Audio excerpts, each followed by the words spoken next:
네, 반갑습니다. 대학과 학생의 연결고리 입시통 나쌤입니다. 자, 오늘은 수험생 여러분들의 정시 준비에 도움이 될 만한 영상을 준비해 봤습니다. 물론 정시 준비를 철저히 하고 있는 학생들이라면 어느 정도 알고 있는 내용도 있겠지만 최상위권부터 하위권까지 모든 학생들에게 도움이 될 만한 부분들을 준비해 봤습니다. 아무래도 선생님이나 학부모님들처럼 입시에 경험이 있는 분들이라면 좀 더 쉽게 이해할 수 있겠지만 누구나 처음은 시작이 어렵고 또 내 점수로 어느 대학 어떤 과를 갈 수 있을지 또 수시에 합격을 기다리면서 초조하고 불안한 마음들이 많이 들 수 있습니다. 여러분들이 이 영상을 끝까지 보게 된다면 정시 전략을 수립하는 데 도움이 될 뿐만 아니라 여러분들이 희망하는 대학에 대한 정보와 자료들도 제공할 수 있도록 해보겠습니다.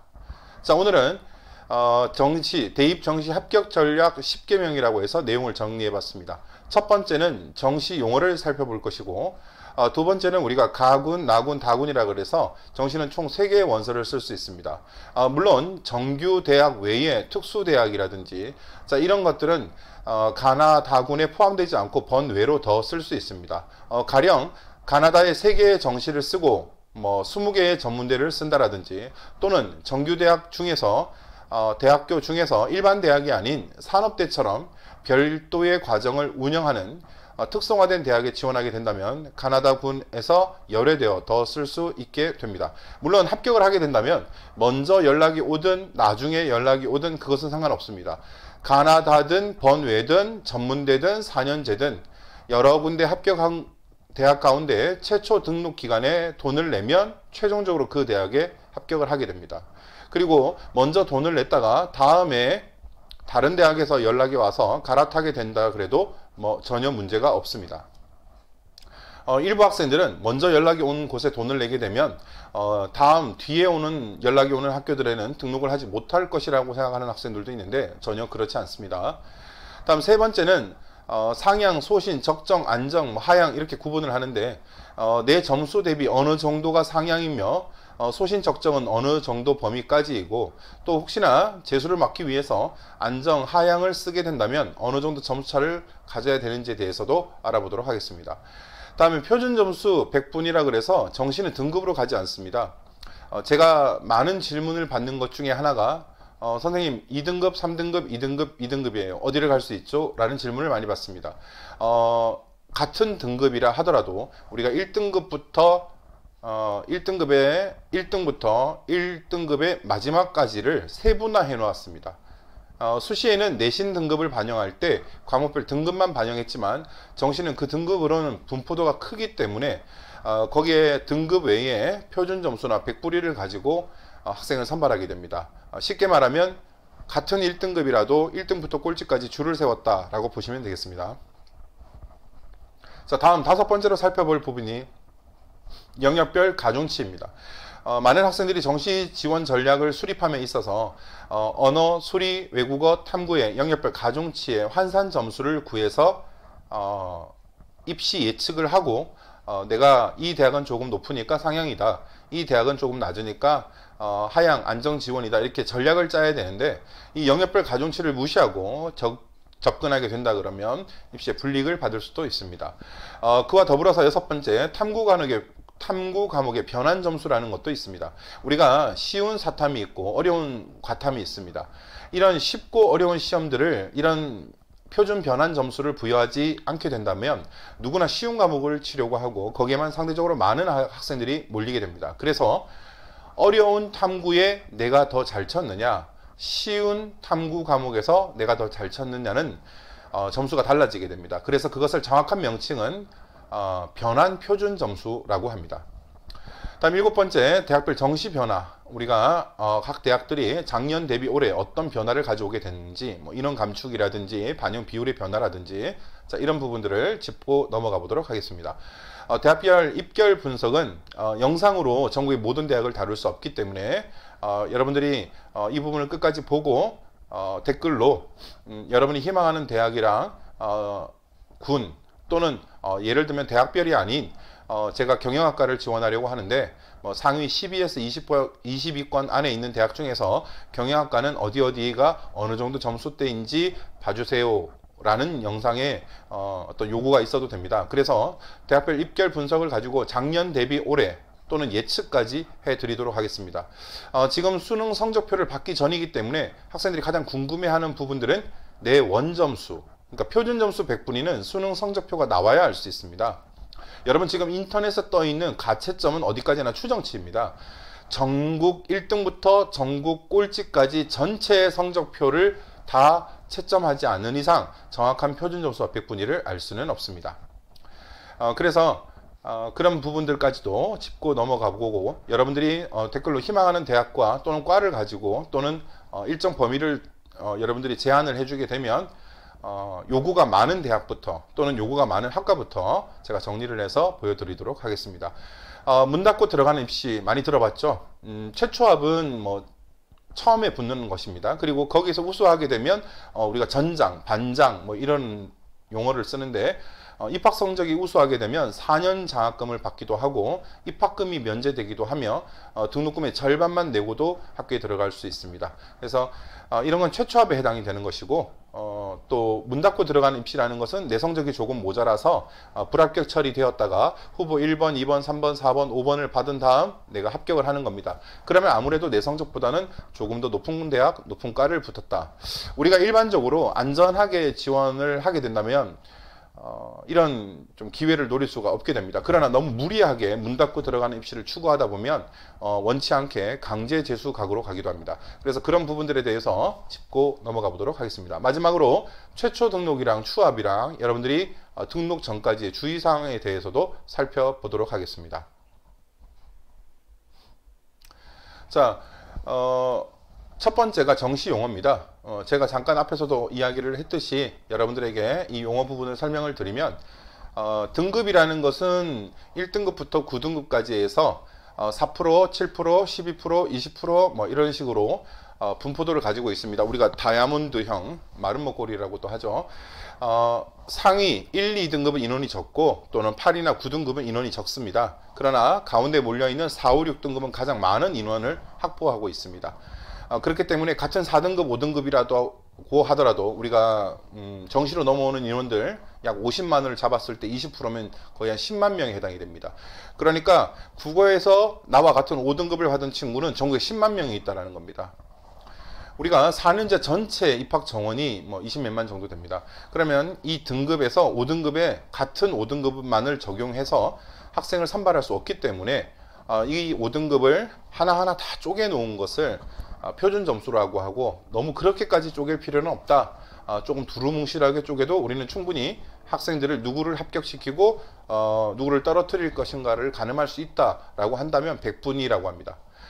왜냐하면 아까 말했듯이 1등급이 4%까지가 1등급인데 100%부터 96%까지가 1등급이 됩니다. 그러면 당연히 같은 1등급이지만 96, 100분위와 100의 100분위는 엄연히 다른 학생입니다. 그러니까 입시 결과가 달라질 수 있기 때문에 여러분이 정시에는 등급을 이야기하는 것이 아니라 표준 점수, 100분위, 그리고 앞서 언급한 사회탐구나 과학탐구에서 어려운 탐구 과목을 잘 친 학생들이 불리하지 않도록 표준 변환 점수를 적용합니다. 그 다음에 영역별 가중치라고 좀 이따가 다룰 텐데 이것도 마찬가지인데 언어, 수리, 외국어 탐구에 대해서 탐구를 한 과목만 보는 대학도 있고 두 과목 평균을 보는 대학도 있습니다. 그럼 거기에다가 언수회탐에 뭐 25대 25대 25, 25 이렇게 반영하는 경우도 있고 반대로 영어의 변별력이 많이 좀 없어졌기 때문에 영어에다가는 뭐 20%인데 국어라든가 수학에 30% 이런 식으로 비율을 조금 다르게 적용하기도 합니다. 영어는 1등급하고 2등급, 3등급의 급간 차이가 뭐 1000점 만점으로 환산한다 그러면 한 3점에서 5점 정도밖에 차이 나지 않습니다. 그러나 아무래도 가중치가 높은 그리고 반영 비율에서 절대평가가 아닌 상대평가를 적용이 되는 국어 수학은 탐구보다는 반영 비율이 조금 더 높은 편이고 같거나 높습니다.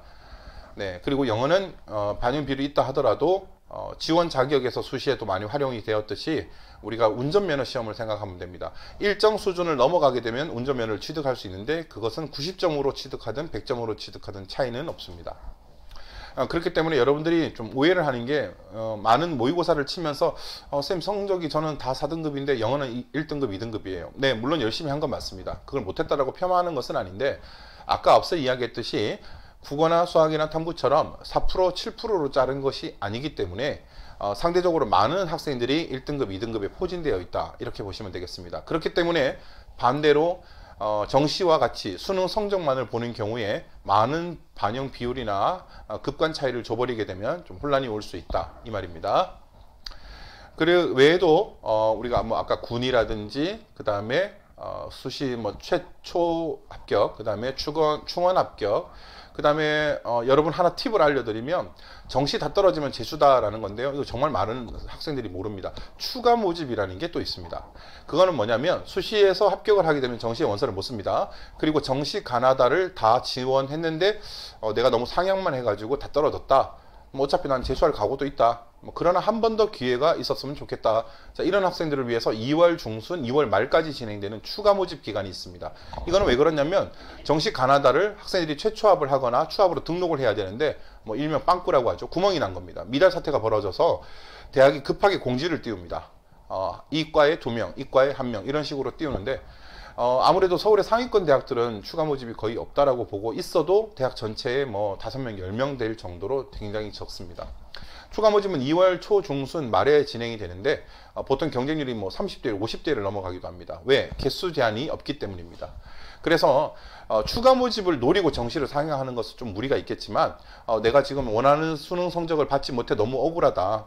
코로나도 있었고 너무 억울하기 때문에 만약에 정시에 내가 이 정도는 12년의 노력이기 때문에 이 정도 대학은 최소한 나의 보상으로 가야 되겠다. 만약에 안 된다면 나는 재수까지도 뭐 수시 재수가 되든 정시 재수가 되든 반수가 되든 도전을 해보고 싶다. 이런 각오까지 선 친구들이라면 추가 모집의 상향 지원으로 하고 재수를 하든 뭐 반수를 하든 상관이 없다라고 봅니다. 그리고 정시 합격을 하면 당연히 추가 모집은 또 지원이 안 됩니다. 불합격하거나 후보 번호에 땡겨지지 않은 학생들에 대해서 그렇게 지원을 하는 추가 모집이라는 것도 있습니다. 이런 거 알아두시면 도움이 되겠고요. 또 하나가 중간에 팁을 하나 알려드리면 정시에 내신이 들어가는 대학이 있는데 지금 3학년 2학기까지 내신이 생활기록부가 들어가느냐? 네, 들어갑니다. 그런데 정시에서는 거의 수능백이 많고 교대라든지 또는 일부 전문대라든지 이런 학교들은 수능이 망하거나 조금 못 친 친구들을 위해서 따로 별도로 내신을 좀 반영 비율을 높여서 뽑기도 합니다. 교대 같은 경우에는 정시지만 내신을 보고 면접을 보는 이유는 단순히 수능 성적만 높은 학생이 아니라 교직 인적성에 부합하는가, 학교 교육 과정을 충실히 이행했는가, 뭐 이런 부분들을 봐야 하기 때문에 어쩔 수 없이 반영을 하는 편입니다. 그래서 이런 정시 용어들을 여러분들이 알아두고 있으면 도움이 되겠고요. 그 다음에 가나 다군인데요. 보통 서울대가 나군을 타게 되면 연세대 고려대가 가군을 타고 그 다음에 또 피할 수 있는 서성안이 또 가나를 분산해서 타고 뭐 거의 라이벌 관계에 있는 학교들이 그렇게 해서 맨 최상위권부터 쭉 내려오게 됩니다. 그런데 부득이하게 이제 그런 겹치는 부분들, 그러니까 중복 합격 A라는 학생이 가 대학에도 나 대학에도 동시에 합격하면 어차피 둘 중에 하나만 등록을 하고 하나는 버릴 거란 말이죠. 그래서 좀 친한 학교들끼리는 의논을 해서 너는 가를 가라, 나는 나를 가라, 뭐 이렇게 조율을 하기도 합니다. 그 다음에 교대처럼 우리는 어차피 교사가 될 예비 학생들, 예비 교원을 양성하는 학교이고 여러 개 합격에는 의미가 없다라고 하면 통일을 해버립니다. 나군으로 통일을 해버리면 가군의 뭐 이제 이화여대라든가 다군의 제주대 뭐 이렇게 따로 별도로 초등교육을 쓸 수는 있겠지만 이렇게 모든 전국의 교대가 한 군을 타게 되면 그 군에는 하나밖에 못 씁니다. 다시 한번 말씀을 드리지만 배치표가 있어요. 배치표가 있지만 그 배치표의 점수를 너무 맹신하면 안 됩니다. 배치표는 이거 또 하나의 팁인데 배치표가 정확한 것은 그 배치표상의 같은 대학 안에 학과 서열은 정말 정확합니다. 그러나 제가 아까 말씀을 드렸듯이 탐구 영역의 표준 변환 점수라든지 영역별 가중치라든지 이런 것들, 그리고 언수의 탐 중에 3개만 보는 대학, 2개만 보는 대학도 있어요. 자, 이런 부분들을 다 일괄적으로 표를 만들다가 보니까 대학 서열을 보거나 같은 대학 안에서도 학과 서열을 보는 것은 데이터상으로 하기 때문에 정확합니다. 하지만 만약에 내가 원하는 AB 학교가 가나를 따로 타고 있는데 환산 방법이 좀 다릅니다. 그러면 이것을 정확하게 일괄적으로 표를 만들 수 없기 때문에 여러분이 그 배치표를 보고 원서를 쓴다라는 건 좀 무리수가 따를 수 있습니다. 배치표상에 충분히 지원 가능한 점수대였는데 왜 나는 불합격을 하거나 후보를 받았느냐 이거겠죠. 그래서 예전에 배치표 위주로 원서를 쓸 때에는 뭐 한 칸을 올린다, 두 칸을 올린다, 뭐 한 칸을 내리면 정확하다 이러는데 그 칸의 의미가 배치표는 정확하지 않습니다. 다시 한번 말씀을 드리지만 대학별, 영역별 가중치, 그 다음에 선택 언수의탐을 다 보는 대학이 대부분이겠지만 2개, 3개 영역을 잘한 것을 뽑아서 선택해서 보는 대학도 있고요.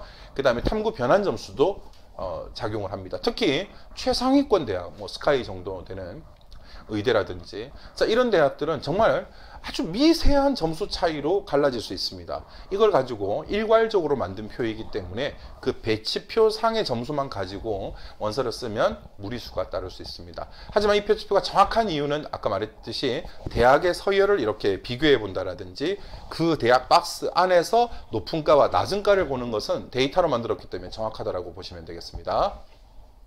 그래서 결론은 가군에 하나, 나군에 하나, 다군에 하나를 타는데 주로 일부 대학들이 다군을 많이 선호합니다. 이유는 가나의 메인 대학들이 있기 때문에 가령 예를 들어서 건국대라든지 중앙대라든지 홍익대라든지 예전부터 다군으로 재미를 많이 봤어요. 자, 왜 그러냐면 정시에 서울대, 연세대, 고려대, 서강대, 성균관대, 한양대 이렇게 쭉 탄단 말이죠. 그러면 이 학생들이 어쩔 수 없이 울미에 겨자먹기로 다군에 하나를 써야 되는데 쓸만한 대학이 없어요. 그러면 거기에 몰리게 되겠죠. 뭐 이거는 결과니까 제가 뭐 어떤 특정 대학을 폄하하는 게 아니라 뭐 기회를 제공하는 좋은 의미도 있겠고요. 대신에 다군은 그만큼 많이 돕니다. 제 개인적으로는 12바퀴까지 돈 적이 있습니다. 이 12바퀴라는 것은 모집 인원 10명에 후보 120번까지 돌았다는 말입니다. 왜? 가나에 내가 원하는 대학을 소신, 적정, 뭐 조금 상향으로 썼고 합격을 하면 글로 빠져나갈 겁니다. 그러니까 다군은 좀 높아도 쓰고 좀 낮아도 씁니다. 그럼 이탈률이 많기 때문에 그렇고요. 뭐 대학 입장에서도 학생들을 확보할 수 있고 우수한 학생들을 또 그로 인해서 원섭이라든지 뭐 여러 가지 기타 수익들도 발생할 수 있기 때문에 다군의 재미를 많이 보는 대학들도 있습니다. 결론은 전국으로 봤을 때에는 다군은 그렇게 선택의 폭이 넓지 않다라는 겁니다. 그래서 주로 이제 메이저 나군을 타고 가군이 세컨을 역할을 하거나 또는 어떤 특정 대학들의 비슷한 레벨의 대학에서는 메이저를 가를 타면 나가 세컨이 됩니다. 다는 그냥 보험 또는 뭐 그냥 찔러보는 과도 상향 이런 도전으로 해도 무방하다라고 볼 수 있겠습니다. 이탈률이 제일 많은 군입니다. 그리고 아까 말했듯이 뭐 특수대학이라든지 전문대라든지 뭐 산업대라든지 이런 거는 가나다의 그 제한을 받지 않기 때문에 원서는 총 3개를 쓸 수 있고 그 외에 번외로 다른 대학을 더 쓸 수 있습니다. 전문대 30개, 300개도 써도 됩니다. 참고로 과기원들이 주로 정시를 탈 때 이게 정규대학이 안 되면 번외로 쓰는 뭐 수시에 지금 그렇게 되고 있는데 정시에는 이제 거의 안 뽑기 때문에 해당이 없다라고 볼 수 있겠습니다. 그다음 세 번째로 상향, 적정, 하향인데 아까 뭐 배치표상에 한 칸, 두 칸을 올리고 내리고 뭐 내 표준 점수 100분이 정확하게 일치하는 이 라인에 이 학교 이과를 쓴다. 자, 이런 계산법은 잘못된 거예요. 아까 제가 말씀을 드렸듯이 영역별 가중치, 뭐 표준 변환 점수, 그 다음에 작년, 재작년 입결, 올해 예상 경쟁률 이런 여러 가지들을 봐야 되고요. 수시는 보통 마감 시간, 마감 날까지 기다리면 안 됩니다. 왜? 내가 쓰더라도 거의 비슷한 레벨의 거의 같은 계열의 과를 써야 자소서 면접도 먹힐 수 있고 내 비교과도 적용될 수 있기 때문입니다. 논술 전형도 과에 제한은 없지만 내가 최저 등급을 맞추느냐 또는 논술을 잘 치는 학생들, 글을 잘 쓰는 애들이 몰리는 과냐 좀 그렇지 않은 좀 비주류 학과이냐, 자, 이런 전략들이 필요하기 때문에 마음을 먹었으면 그냥 바로 지르면 됩니다. 그러나 정시는 끝까지 눈치를 봐야 됩니다.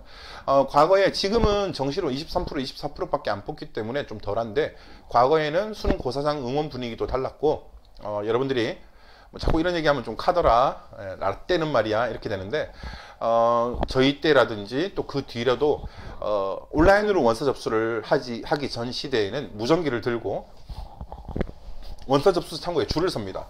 그러면 학과 이름만 딱 비워놓고 이 대학에 가서 이제 사진 붙이고 성적 붙이고 담임쌤이 스카치 테이프로 위조 못하게 막은 다음에 학교장, 직인, 담임 도장을 찍은 그 원서를 들고 가서 과 이름만 비워놓는 겁니다. 한번 쓰면 안 되니까. 그러다가 줄이 제일 적은 형, 누나, 언니, 오빠, 아버지, 어머니 다 동원해서 같이 줄을 서고 있다가 줄이 제일 적은 쪽에 과 이름을 써서 탁 내는 겁니다. 이걸 일명 눈치 작전이라고 하는데요. 요즘에 정시에도 온라인 접수지만 그게 먹힙니다. 그런데 주의사항을 하나 알려드리면 과거 연세대가 그랬습니다. 실시간 경쟁률을 보통 공개를 하는데 시간 단위별로 마감날, 마감 시간 보통 뭐 30분 전, 1시간 또는 3시간 전 이렇게 뭐 3시간 전이 주로 2-3시간 전이 많은데요. 오늘 오후 5시까지 정시 원서 최종 마감이다. 이러면 수시나 정시에서 비워버립니다. 2-3시간 동안은 실시간 경쟁률을 공개를 안 해버립니다. 그러면 2-3시간 전에 제일 낮았던 과가 마감 딱 하고 나면 최종 경쟁률 공개를 딱 했을 때 제일 높아져 있습니다. 정말 귀신같이 다 맞춰놔요. 그렇기 때문에 눈치 작전을 하는 것은 정시는 좀 통합니다. 하지만 그걸 잘못하게 되면 오히려 역풍을 맞습니다. 그래서 약간의 어떤 소신, 그리고 내가 정말 전혀 공부를 하기 싫은 과를 가게 된다면 뭐 자퇴, 휴학 이런 전과 이런 문제들이 많이 발생할 수 있고 편입, 그렇기 때문에 어느 정도 내가 공부를 할 마음이 조금이라도 있는 학과, 그리고 좀 눈치를 본다 그러면 좀 경쟁률 지원율이 좀 적은 학교, 뭐 모교대라든지 모 직어국이라든지 뭐 작년에 좀 터졌죠. 정시 때 뭐 거의 미달 수준이나 미달 사태까지 가기도 했었습니다. 그러니까 학력 인구가 재작년 대비 작년이 6만, 작년 대비 올해 또 6만이 줄었기 때문에 올해 제 개인적인 생각으로는 정시 미달 사태가 많이 일어나게 되고, 미달은 아니더라도 원래 4.0에서 끊겨야 되는 대학이 입결 컷이 5점대, 6점대까지도 떨어질 수 있습니다. 하지만 이런 요행을 바라고 원서를 가나다를 3개를 다 그렇게 쓰게 된다면 돌아올 수 없는 강을 건널 수도 있습니다. 그래서 1승 1무 1패라고 하는데, 승은 내가 확실하게 붙을 수 있는 거, 무는 최초합은 아니지만 추합인데 혹시나 내가 앞번호, 중간 번호라서 잘 내려와지면 내가 합격을 할 가능성이 있는 거. 패는 그래 좋다. 친인척들이 그럽니다. 그 집 고3 애인데 뭐 어떻게 코로나 때문에 공부도 제대로 못하고, 이렇게 위로의 말을 전하면서 입시 시즌이 끝나면 항상 묻습니다. 별로 친하지도 않은 친척, 지인, 뭐 동네 주민분들이 묻습니다. 어느 대학 썼어? 거짓말을 하자니 뭐 좀 양심이 그렇고, 실제로 말하자니 저분들이 내 성적을 알고 뭐 이런 것도 아니니까. 그래서 뭐 그런 용도로 네, 지방에 좀 적당한 대학을 쓰면서 뭐 다군에 그냥 홍익대, 건대, 뭐 중앙대 썼어요. 아 그래 좀 높은 데 썼네, 뭐 이 정도의 용도로 좀 말하면서도 웃기긴 한데요. 너무 기회가 3번밖에 없는 것을 그렇게 무모하게 날리는 거는 좀 안 좋기는 합니다. 네, 그래서 참고하시라고. 그래서 1승은 좀 안전하게 내가 확실하게 붙을 것들, 무싸움을 잘해야 됩니다. 내가 성적이 좀 모자라지만 잘 고려해서 계산 잘 하고 준비 잘 해서 눈치도 좀 봐서 내가 성적이 좀 모자라지만 붙을 가능성이 높은 대학, 1패는 한번 던져보고 뭐 3바퀴 4바퀴 돌아주면 고맙고, 안 되면 그냥 날리는. 근데 메이저군을 그렇게 하면 좀 위험하겠죠. 다음 네 번째가 백분위 표준점수. 아까 말했듯이 내신 등급은 과목별 산출을 할 때 1등급부터 9등급까지 이렇게 끊어버리면 그래도 상관없어요. 왜? 여러 과목을 보게 되고 여러 학년을 보게 되고, 그렇게 해서 합산을 내게 되면 우리가 소수, 둘째, 셋째 자리까지 충분히 나오게 되고, 그것 외에도 교과의 최저 등급 활용이라든지 자소서 면접이라든지 논술이라든지 여러 반영 요소들이 있기 때문에 가능합니다.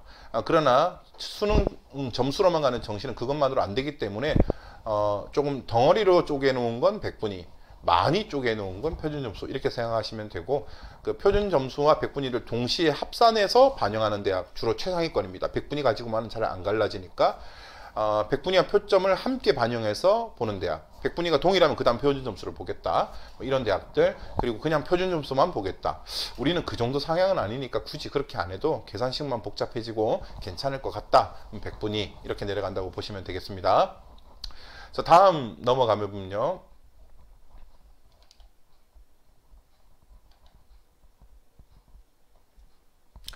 자, 반영 비율입니다. 아까 제가 말했듯이 적은 반영이 영역별로 15%에서 17%, 그 다음에 평균 반영 비율이 25%에서 28%, 많은 반영 비율이 33%에서 35%까지 가기도 합니다. 이게 왜 중요하냐면, 등급으로만 해도 반영 비율이면 합산 등급이 달라지겠지만, 표준점수 100분이라는 건 아까 말했듯이 굉장히 세세한 점수입니다. 여기에 25%냐, 23%냐, 28%냐, 30%냐. 그러면 내가 지원하는 대학의 그 대학이 100분위를 본다, 표준점수를 본다, 이걸 먼저 안 다음에 그 표준점수에 국어 표준점수 곱하기 반영 비율, 수학 표준점수 곱하기 반영 비율, 자 이렇게 보면 되겠죠. 그렇게 해서 비슷한 레벨의 대학일 때 여기에서 가중치 때문에 조금 더 내가 이익을 본다, 비슷한 레벨의 대학이지만 여기서는 내가 가중치 측면에서 손해를 본다, 이런 계산들이 있어야 되는 거지. 아까 말했듯이 그냥 원점수, 지금 돌아다니는 원점수 배치표 이걸 쭉 보고 내가 몇 점이니까 여기 다 가네? 이렇게 쓰면 변수가 많다라는 얘기입니다. 상향도 어렵지만 안정도 어려운 것입니다. 그래서 영역별 가중치, 특히 탐구 영역 같은 경우에는 백분위 표준 점수를 반영할 때 한 과목, 두 과목 평균, 그러니까 잘한 거 한 과목인지 두 과목 평균인지, 그리고 표준 그러니까 변환 표준 점수에 영역별 가중치 곱해서 환산을 하는, 우리가 표준 점수 뭐 100분위 이런 얘기도 나오는데 보통 두 개 보는 게 맞죠. 탐구는 두 개 영역 반영입니다. 한국사 제외고요. 그러면 이 두 개 영역이 합산이 100분위 표준 점수가 됩니다. 근데 표준 점수는 여기가 반쪽 탐구 두 과목이 국영수 하나가 되기 때문에 그대로 해도 상관이 없는데, 100분위는 여기가 퍼센트로 나옵니다. 똑같이 100으로 나옵니다.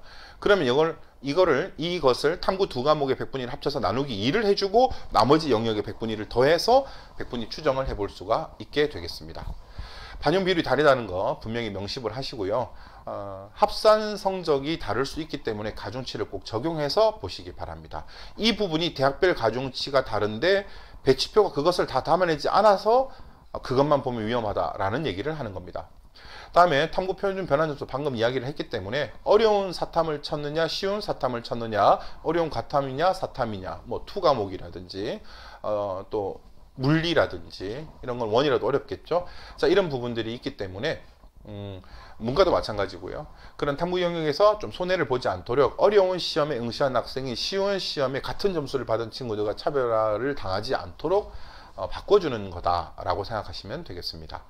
그 다음에 대학별 정시 변화인데요. 모집 인원이 감소, 당연히 좀 감소합니다. 근데 많이는 아니고, 뭐 어떤 대학은 10명에서 20명, 뭐 많은 대학은 50명, 또는 모 대학은 제재를 받아가지고 뭐 10% 이상 감소, 5% 감소, 뭐 이렇게 정원 감축이 일어났고요. 대학은 어떻게 보면 학생이 많아야지 되고, 그 학생을 몇 명 모집할 수 있는 권한은 교육부로부터 대교배 협의가 있고 교육부로부터 허가를 받아야 되는 겁니다. 아니면 서울대가 한 10만 명 뽑아버리면 되겠죠. 전국의 서울대화. 그래서 이 정시 변화는 제가 모든 대학을 다 다루어 줄 수 없습니다. 그래서 여러분들이 지금 다음에 다루고자 하는 대학별 입결, 그 다음에 그 대학의 입결 말고도 뭐 내가 예를 들어서 서울대를 원한다. 그럼 서울대 정시가 작년 대비 올해 어떤 점이 달라졌느냐, 내가 어떤 거를 계산해 봐야 되고 추론을 해 봐야 되느냐, 그리고 내 점수에서 지금은 원점수이지만 제가 원점수로도 가능해요. 표준 점수 100분위가 나왔을 때 선생님이 생각하기에 어느 정도면 안정권 소신 상향이 될 것 같아요. 자, 이런 얘기들을 제가 전국 대학을 다 다룰 수가 없어요. 지금도 코로나 때문에 지금 온라인 수업도 해야 되고, 또 기존에 지금 논술이나 면접 남아있는 친구들 1대1로도 또는 수업 반별로도 봐줘야 되고, 저희 뭐 학교 수준의 온라인 접속, 줌으로 접속을 해서도 하고 있고, 짜투리 시간을 지금 이용해서 이렇게 제작을 하고 있는데요. 그런 모든 대학을 다 해줄 수 없기 때문에 대학별 정시 변화와 대학별 입결 분석과 올해 예측은 여러분이 들고 있는 원점수로도 충분히 가능한데요. 이것은 이 영상이 업로드된 시점부터 여러분들이 경영학으로 12, 22, 경영학을 전국 대학을 다 해주세요. 200개 대학을 이러면 안 되고요. 제가 10위권, 20위권 문과 기준입니다. 대학의 경영을 가지고 미미한 차이를 재보고 싶은데 경영학으로 해주세요. 국문으로 해주세요. 물론 정시는 수시처럼 내가 원하는 학과로만 가야 되고 내 생기부에 맞는 것으로 가야 되는 건 절대 아닙니다. 간혹 정시인데 제 생기부와 전혀 관련 없는 과가 괜찮아요. 수능 점수로만 갑니다. 그리고 내신을 보더라도 정시에서 수능의 성적만을 내신 성적만을 보게 되기 때문에 거기에 대한 생기부에 적혀 있는 거랑 전혀 관련이 없습니다. 예를 들어 제한은 있어요. 상위권 대학이라고 이공계에는 수리가를 반드시 포함해야 된다. 나는 안 된다.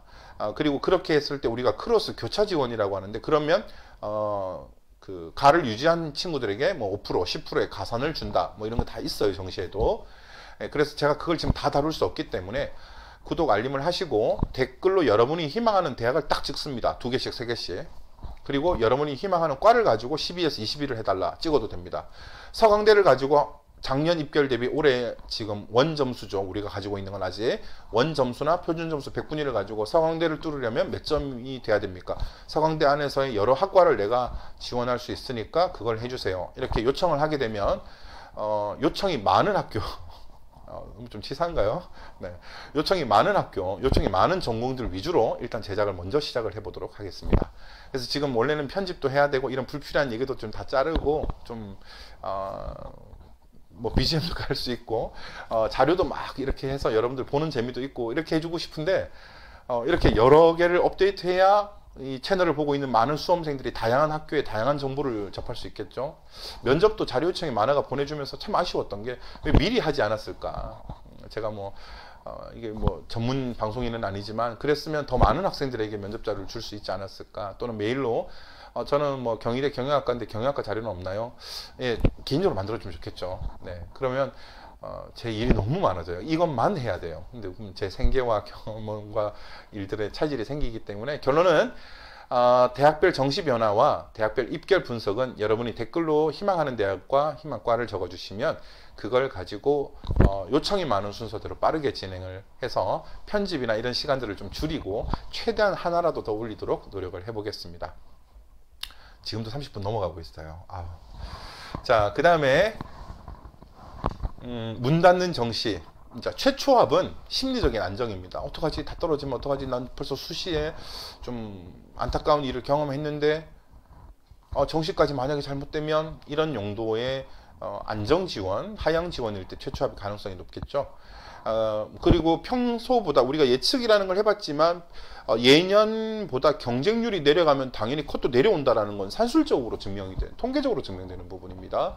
성적이 좋은 학생만 쓰는 건 아니거든요. 누구도 다가 배치표를 무시하고 다 성적이 자기의 성적보다 낮은 학교로만 쓰진 않겠죠. 사람 마음이라는 게 좀 좋은 데도 가고 싶고 이왕이면 같은 대학 안에서도 좀 좋은 과를 쓰고 싶고 이런 마음이 있으니까요. 네, 그래서 문 닫고 들어가는 정시라는 건 최초합은 일단 심리적인 안정, 그 다음에 추가 합격은 내가 그동안 나도 고생을 한 거예요. 요행을 바란 게 아니에요. 추합도 여러분들이 부끄러워할 수도 있는데 나는 최초합이 아니라 추가 합격이야. 대학에 가면 교수님이나 선배들이나 동기들이 뭐라고 하겠지? 술을 한 잔 먹고 뭐 MT를 가거나 동아리나 뭐 모임에서 내가 내신이 6등급이 여기 왔잖아. 술을 먹고 왜 그런 얘기를 해요?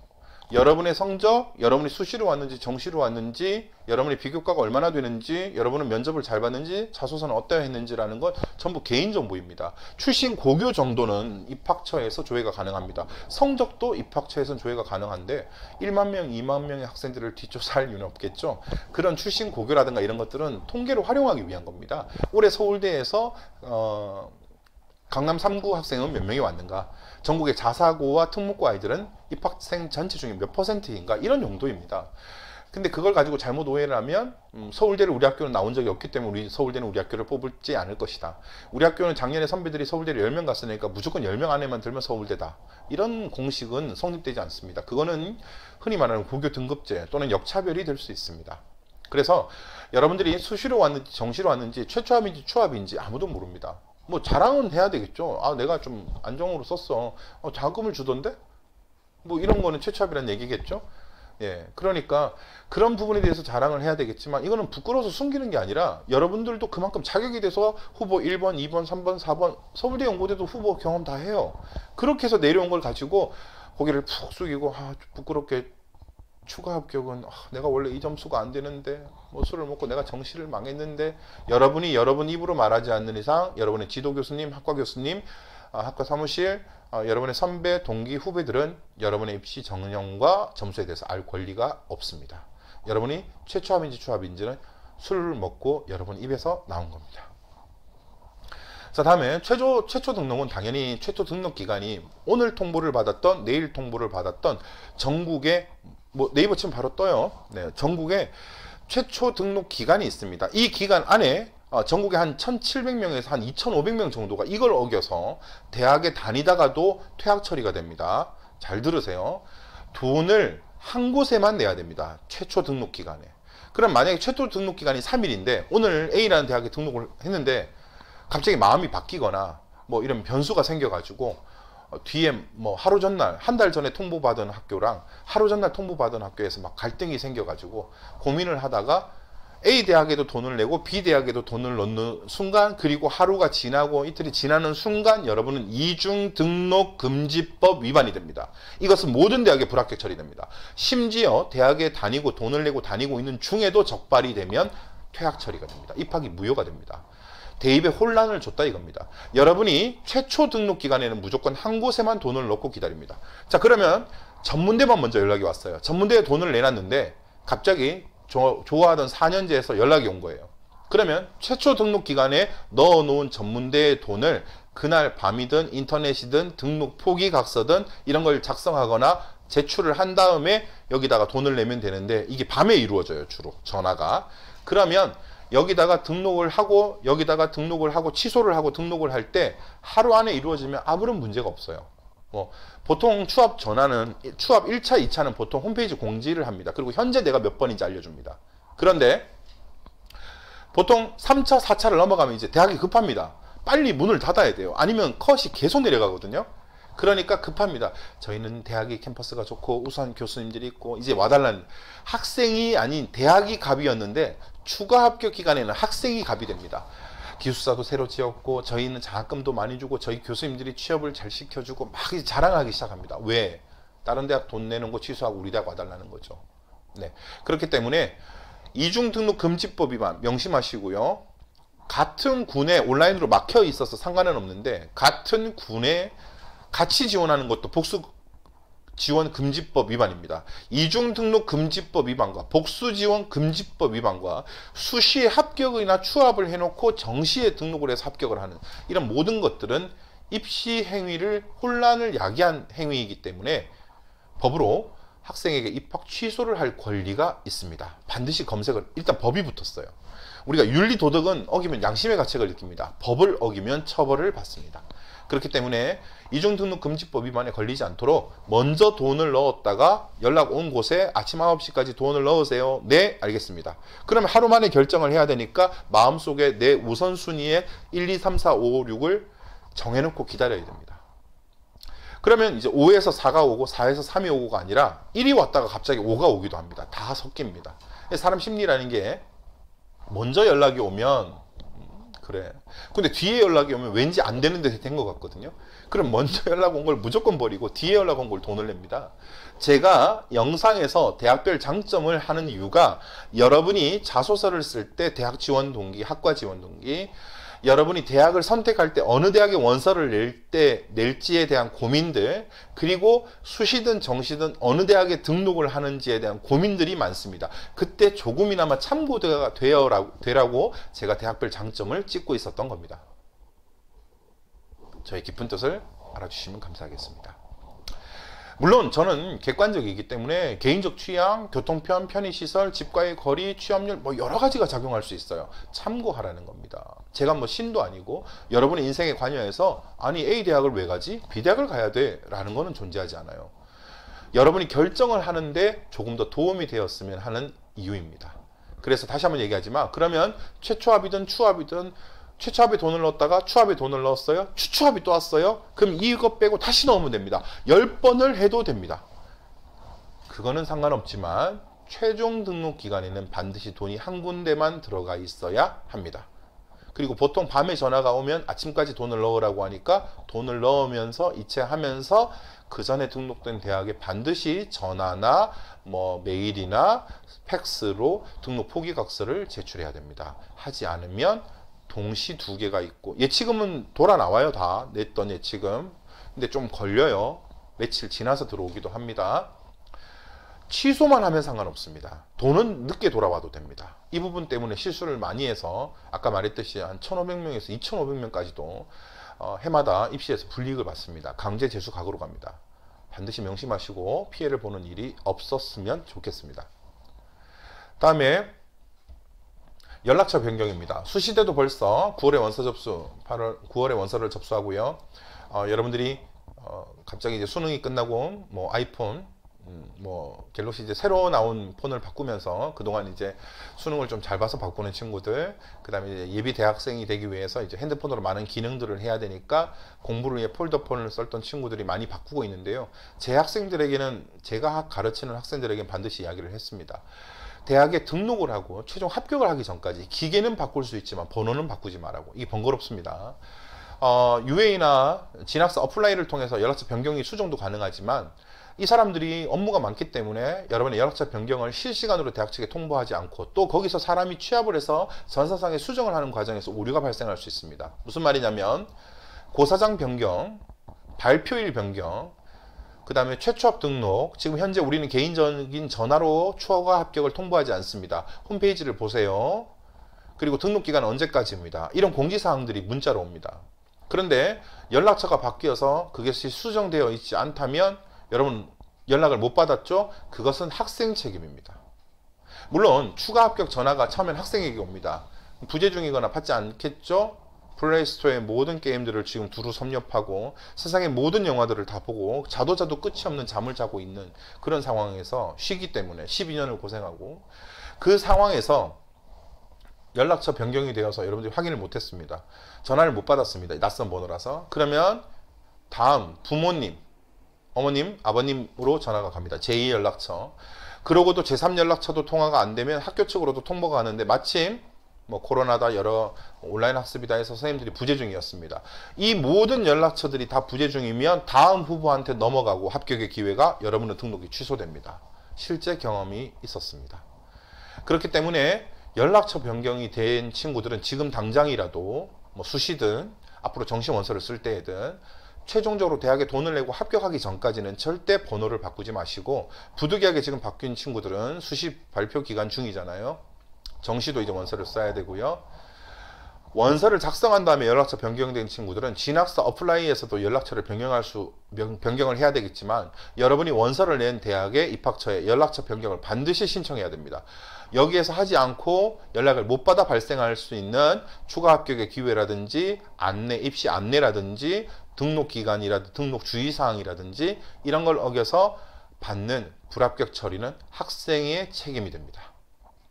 자, 오늘은 여러분들에게 도움이 되는 정시 합격 10개명에 대해서 살펴봤습니다. 물론 할 얘기 너무 많은데 항목들이 지금 많고요. 부수적으로 더 설명하고 싶은 부분들도 되게 많습니다. 그러니까 지금 빨리빨리 올려드리고 여러분에게 좀 더 양질의 영상을 전해드리려면 편집도 필요하고 뭐 여러 작업들도 해야 되는데 지금 그럴 시간이 없어요. 아까 말씀을 드렸듯이 이 영상을 끝까지 본 친구들에게 도움이 되는 그런 정시 전략을 위해서 정시의 작년 대비 올해 정시가 바뀐 대학들, 여러분이 가고 싶은 대학들, 가능성, 지원 가능성이 있는 대학들을 댓글로 알려주시면 요청이 많은 대학부터 우선순위로 가겠습니다. 그 다음에 학과별을 가지고도 제가 화학과인데 한 12, 20이, 뭐 52에서 100이 사이에 있는 화학과들을, 50이 100이 너무 크겠네요. 화학과를 가지고 좀 봐주세요. 그러면 한 10개, 20개 대학의 화학과를 가지고도 제가 영상을 다룰 수 있습니다. 단순히 여러분들이 서점이나 또는 인터넷 온라인 업체들을 통해서 전달받을 수 있는 지금 현재 원점수의 배치표뿐만 아니라 작년 대비 올해 입시 전형의 변화, 그리고 올해 입시 예측까지도 해드리도록 하겠습니다. 많은 댓글 또는 좋아요, 구독 부탁드리겠습니다. 시청해 주셔서 감사합니다.